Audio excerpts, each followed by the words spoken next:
Durga Durga berarti kalau misalnya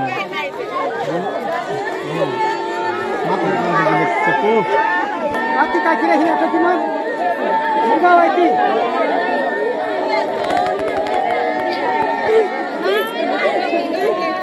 apa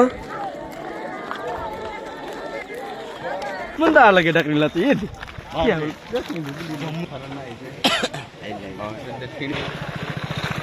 asapnya ini itu siat tuh kondisi sih bos ini